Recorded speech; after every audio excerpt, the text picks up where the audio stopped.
take a look at this graph. It shows the top 7 countries in terms of average life expectancy. As you can see, Japan tops this list. That's why this chart showing the number of centenarians per 100,000 people confused me, as Japan ranks second here. Take a look at the first position, Okinawa. A tiny island 900 miles south of Tokyo has produced the longest lived people in the history of the world. How are they doing this? What is the secret to their immortality? This is the story of the island of Immortals. Dan Buettner, an American explorer and author, wrote this book called The Blue Zones. He found 5 places around the world where people are living the longest lives. Some of these places are islands, some are mountains. Okinawa, Japan tops this list.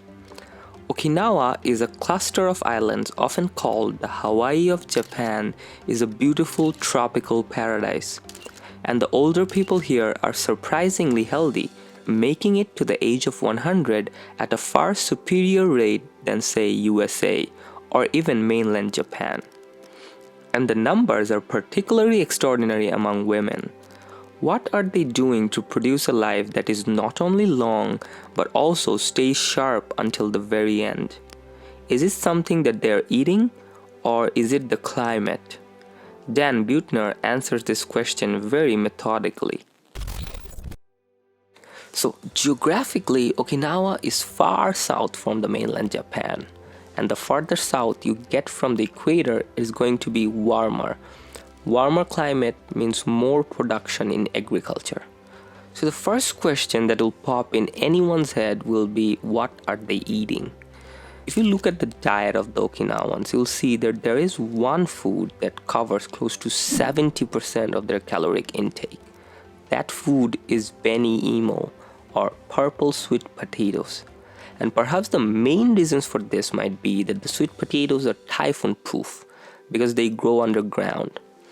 These sweet potatoes are full of complex carbs and fibers and a lot of antioxidants. So this must be it, right? This must be the chalice of their immortality. But turns out Okinawans eat lots of other foods, like for example tofu made of soybean curds, which offers several health benefits like lowering heart diseases and can even slow the progression of some cancers. So it's safe to say that when it comes to diet, there is no single ingredient. Rather, they consume an array of foods, all of which offer several medicinal benefits. So it's actually the range of food that is likely fueling the longevity here. Another important factor in their diet is how much are they eating. Okinawans practice this genuine trick. Before any meal, they say 3 words, hara, hachi, bu, which literally translate to 8 out of 10, meaning stop eating when you're 80% full. So when you're eating low caloric density medicinal foods and also reminding you to stop eating when you're 80% full, you're naturally eating much less than say a person in the US. And over time, this has produced a population that has historically suffered much less obesity. But this is just a piece of a much bigger puzzle.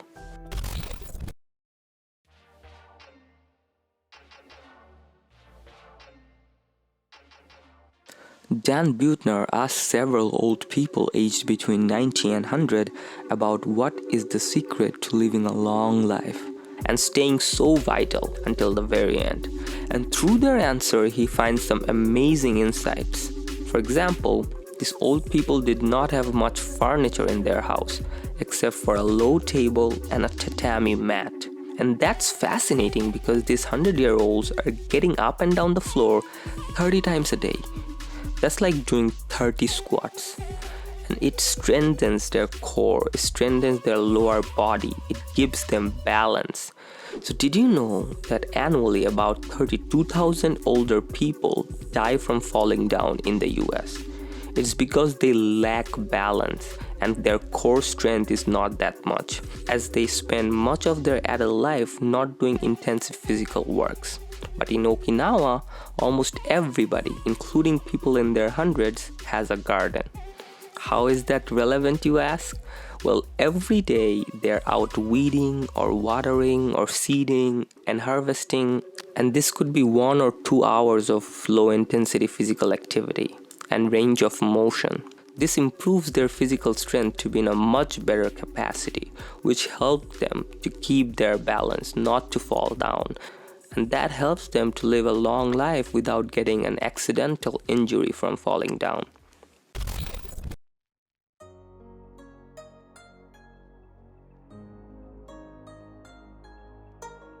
In his book, Dan repeatedly mentions this world called Moai. Moais essentially mean a committed social circle who got together by pooling their money and agreeing to help each other in times of need.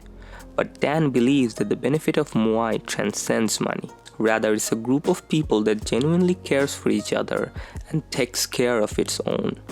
It means older people do not suffer from loneliness when they are old.